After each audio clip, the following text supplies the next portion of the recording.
Hi, excuse me. I didn't even know I was hoarse. This is Carrie Freeman with Petey Freeman, who I did this GoFundMe campaign for. He just jumps up on the desk very naturally. I don't do anything to bring him up here. He sees that I'm up to something and he gets curious. So it is Sunday, January 19th. And this is the first video I've, oh, he's going to be bored. This is the first video that I've made in regard to the GoFundMe campaign because I wanted to reach out to people personally and say an enormous, overwhelming thank you for helping us.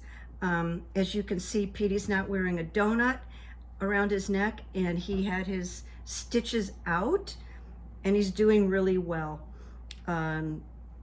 So happy about this, and his hair's growing back in. See, they shaved some of his tail to do the surgeries back here, and so it's growing in. It's a glorious tail when it's all grown in. So the few things I wanted people to know personally without writing it, and that is that I started the GoFundMe campaign before the Los Angeles fires. For those who don't know me, I'm in Los Angeles. Petey wants to get on my lap, but he can't do it right now. You lay down, Petey. Lay down. People like to look at him, though, because he's so pretty. And, you know, we've had these horrific fires, tragic, fires of a biblical nature. There really aren't any words to describe what's gone on here in Southern California. I know people have lost their homes. I know people. I don't mean to say I know of people. I know people. A very dear old friend in Altadena, the most beautiful home that she worked on for years and years. Nothing big, nothing like, you know, spectacular, but a spectacular home that my friend Laura spent years decorating. And anyway, it's so tragic. So it all of a sudden, you know, I just realized that the campaign for Petey, there's sort of like no place for it right now. I think it might look shallow in light of the suffering and the losses that are going on. I mean, what happened with Pete was very real. He was at death's door. He's my last relative, my last best friend. Oh, he went away. But at least you got to meet him. So I did really well, and we did really well. We didn't make our goal, and I'll explain that in a minute, but people really stepped up. And I think one of the reasons, I started a YouTube channel like 5 years ago during COVID, because I thought you really need to do something creative, or you're just your brain cells are gonna die. So I did what scared me the most, and I started this YouTube channel, and I decided to focus on politics and current events, and use my intuition. Very intuitive, sometimes I'm psychic, predictive, and I called it My Left Ear, because when I get messages, information, it comes through my left ear. So my YouTube channel is called My Left Ear, and it's Carrie Freeman. Now, since I'm stopping promoting this GoFundMe, I'm not taking it off of GoFundMe. I'm just going to leave it there. But I'm not contacting people. I'm not campaigning. Because I just don't feel right about it.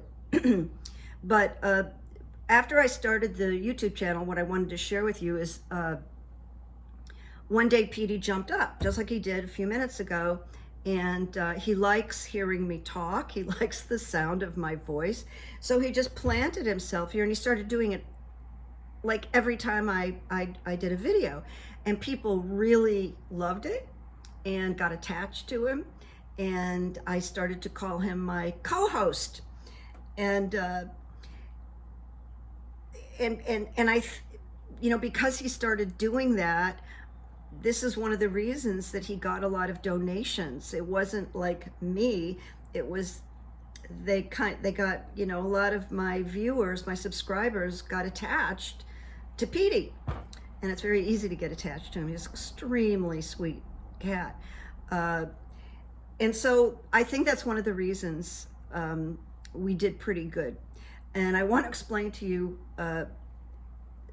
this enormous vet bill that happened. Like, somebody said to me, how did this become $12,000?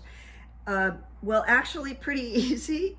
The Saturday morning that he had the emergency, it was very clear to me that something very serious was happening with him. And it was an emergency. And I live in Studio City, California, and I started calling all the local vets, and nobody could see us no matter what. And I got a phone call for a place about a half an hour from me, a hospital, a vet hospital. And at first they said, oh, we're all booked up. But then when she heard what was going on, she said, can you bring him in right now? And I did. And it was what I thought. It was this obstruction in his urethra, and he couldn't urinate. And he cried when I picked him up that morning and put him in a carrier, and he cried all the way to the hospital, and he was just yelled at me. He was in so much pain, and they took him right away, and they had to do all these tests. They had to do an ultrasound, blood test, urinary culture, and they put him on an anesthesia and got a catheter into him right away. They don't do a catheter without putting them under anesthesia because it's so painful. And it was one thing after another, and the vet tech showed me the iPad with the charges, and just that first day was $4,100. And I don't know if you know this, but veterinary hospitals are usually more expensive than just a vet's office. And so, you know, I was sitting there, and there really wasn't a choice. It was to let this precious, precious guy go, who I had rescued 5 years ago, still young. So I thought, well, somehow life finds a way, and go ahead.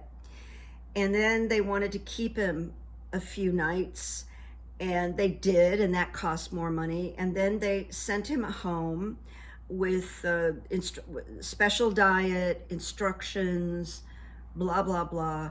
And he had another episode where he couldn't urinate. And they can die. They can, their bladder can explode, or they can have a heart attack. It's very, very serious. So now I go back, and they take him in, and they keep him, and then that's more money. There's more anesthesia, there's another catheter, and it goes on and on. And my big regret is that after the second emergency, that I didn't just say, do the surgery, because there's a surgery that pretty much most of the time fixes this. I was trying to avoid the surgery. So the irony is, in avoiding the surgery, I spent more money than I had to, but a friend of mine said, you didn't know. And the people at the hospital were really spectacular. And if anybody's in California, I'll just tell you, it was at Encino Emergency and Pet Hospital in Encino, California. Every single person there was fantastic. It was really a great experience in terms of how we were treated and communicated with. And when he stayed there overnight, more than once, they would text me and send me photographs and say, Petey just ate, his appetite is good, and give me these reports. So no complaints there. I mean, it was just, they were wonderful. So finally he had a third episode, and the doctor and I talked, and I said, we got to do surgery. So rushed him into surgery on Christmas Eve.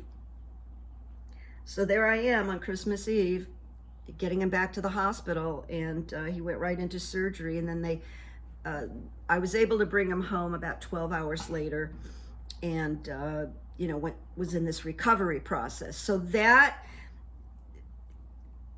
just added up. The surgery was a little over $4,000, and they gave me some discounts too. By the time he had the surgery, I was able to pay them directly from some of the GoFundMe money that I had, and he's doing great. And everything seems to be pretty normal. I meant to bring this over to the desk, but he has this terry cloth pink piglet toy. It's really cute. It has a long twirly tail, and I can throw it and he goes chasing it. And he hasn't touched his toys. He hasn't gone near his toys. But a few days ago, I knew he was really going to be good, because I call it Piggy. That's what I call the toy. I put it in an unusual spot, but it was visible. Well, he went and got it and threw it up in the air, grabbed it, and then brought it over to me. So I went, he's okay. This is the first time he picked up Piggy in many, many weeks. And I went, okay, he's back hanging out with Piggy. So we played a little bit, and then he went to sleep.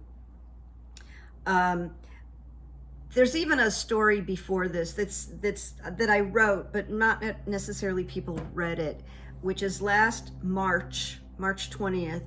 I came out of a theater in Hollywood, the Pantages Theater, saw a musical that wasn't good, but someone took me.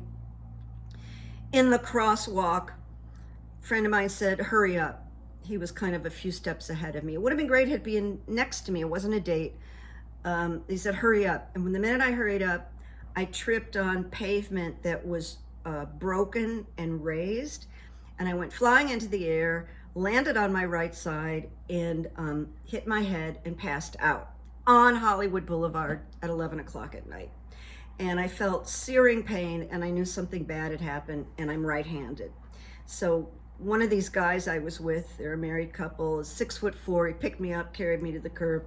I spent 12 hours in the ER. They said, you're fractured. And then my United Healthcare, by the way, failed to get me to a primary doctor so I could get to an orthopedic doctor. So I walked around with this fracture, and my whole arm had just blown up, and it was black and purple, and it was awful. Got to the orthopedic doctor. In the meantime, I had contacted a friend of mine who I thought might have the time.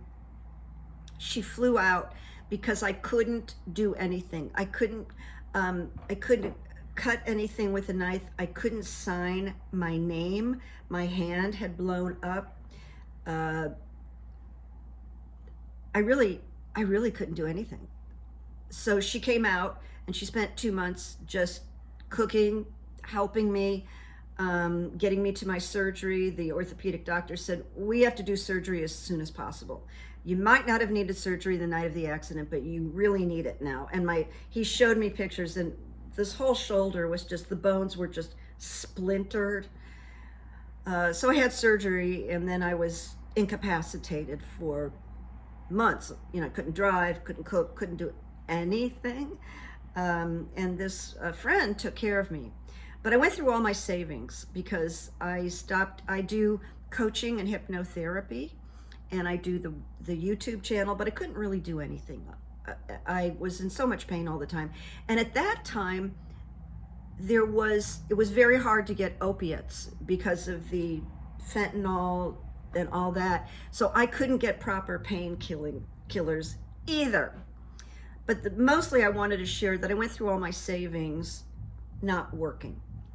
So finally I get better, and I'm in 6 months of physical therapy, and I think, oh my God, I can recharge my life now. And then Pete had the emergency. And then that took another 4 or 5 weeks.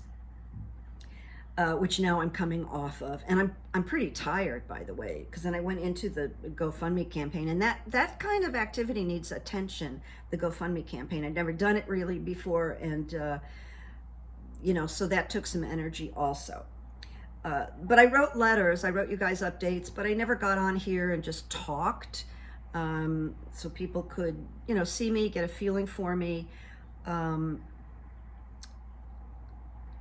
This is just a side note, but when I first moved to California so many years ago, I drove in and I drove right into the Pacific Palisades, and I moved in with my grandmother who had an apartment there. Now, the news kind of indicates that Pacific Palisades only has giant luxury homes, and that is not true. There are some beautiful homes in Pacific Palisades of different ranges. But there's also some normal homes that were like built in the 40s with beautiful lawns and pristine. They're all gone. The building that I lived with my grandmother, gone. So that's been just tragic. And all these, and I would go back to the Palisades to go to the flea market, the farmer's market, get my favorite pizza at the pizza place next to Starbucks on Sunset, all gone. So there's been a lot of grieving. And then last week, my best friend had died 6 years ago of ALS. She had 3 daughters. And then I got word that her middle daughter died of early onset dementia. So you know what? I am so glad to say goodbye to 2024. Just so glad to say goodbye to 2024. And so, you know, it's not that I'm not gonna every once in a while post on my YouTube channel, on my community page. I'll just remind people, because I've got about 8,500 followers, and there'll be new people that don't know about what I've been doing since before the fires. So there I will keep it updated in case anybody wants to follow up and make a donation. But I won't be, I'd sent out a lot of emails and done all this activity, and I'm not doing any of that anymore. I'll write notes to people if I get more donations. We owe, I say we, Petey and I, he doesn't have a job, but I owe about $2,500, which is a whole lot less than $12,000. But I'm still not working, and I have to find work. I have to revive my coaching and hypnotherapy practice that I've been doing. Well, I've been doing the hypnotherapy and coaching for 20 years, and I write too. I'm an author. I've written a couple of books. So that's about me. I've really been humbled by the kindness that I've received. And I mean, there's donations on there from people I don't know. And it just blows my mind that people do this, that they just go, oh, this woman needs help. It's the milk of human kindness that I'm feeling right now. I thought of something that could help me, that would not cost anybody any additional money, if it doesn't offend. I don't know who I'm talking to. I don't know how many people are going to see this, but if it doesn't offend anybody, my YouTube channel is sort of entertaining, and it's fueled by news, and then I talk about some psychological things, spiritual things. I do quotes. I talk about something called good evidence, which is a practice that I believe in that raises energy. Sometimes I'm amusing, and usually Petey's joining me. So if you're not offended by liberal politics, you could go to my YouTube and subscribe. And you don't ever have to watch me, but if you subscribe, it helps me. It helps me score points with YouTube, because I really hardly make any money right now, and I'm going to start probably broadcasting more often to help that. But if anybody wants to go to MyLeftEar, Carrie Freeman, MyLeftEar, and subscribe, and you don't have to hit that button reminding you when I drop a video, because that button that reminds you could be irritating. But just the subscribe will help me. So would love to see those numbers go up a little bit. Trying to think of what else I can share with you about all of this. Wanted to tell you about why I arrived in this difficult financial situation. And by the way, I'm alone. I live alone. I don't have a husband. I don't have a family anymore. Everybody's passed. There's really no rich uncle or anything that I could call up and say, oh, can you help me? Can I take out a loan? There just isn't. So I found myself in quite a position, and the GoFundMe and all these human beings, have really kind of saved my life. And I want you to know that. I really want you to know that. So that's it. I don't want to take up more of your time, or I don't want to talk too much. I'm just really consumed by what's happened in Southern California and the losses, grief, just the deaths. I mean, there really aren't any words, are there, for this situation? It's sort of incomprehensible. It's not the Southern California that I knew, and I've lived here a long, long time. I came out here to be an actor, and I did that for a while, for quite a long time. I'm still in the Screen Actors Guild and AFTRA, and I still sometimes work in production. I've had a million jobs. So you guys be safe, and thank you for your generosity and your kindness. There aren't any words, but I'm trying to give you words and kind of give you my heart. Petey got on the couch and curled up, and he's taking a nap. But I'm so glad he showed up, so you could see him in action. He's about 22 pounds. When I rescued him, they said they found him. He was about 4 or 5 months old, the cutest thing you've ever seen. There is a picture of him with an aqua background, and that's how he looked when I adopted him. Just unbelievably cute. Perfect. Perfect. And they found him behind a grocery store, scavenging for food. So when I first brought him home, he was had food insecurity, and he would just like jump into people's laps to eat their dinner if I had someone over for dinner. But he's past that now. He's secure. Thank you, thank you. If you want to see more of me, you can go over to MyLeftEar if it will not offend you. I don't push my views on people. I just talk about what's going on, and I make predictions. And I use the runes sometimes, the ancient runes. I'm a big fan of the runes. I don't do tarot. So I'm one of the few people that don't do tarot on the internet. There's like thousands and thousands and thousands of people that do tarot. But I've been playing with the runes for many years, and I find them kind of reliable. So my friends, I'm going to sign off. This went a little longer than I expected, but I got to, get up, put on some clothes, put on some lipstick, and meet you and say thank you. And that's it for now. Make peace, make good memories, go out and be kind, help somebody, like you've helped me, or just helping someone cross the street, or give somebody your parking space, just these little things from human being to human being make a huge difference. So I'm very grateful to you, and I'm going to head out to the grocery store right now.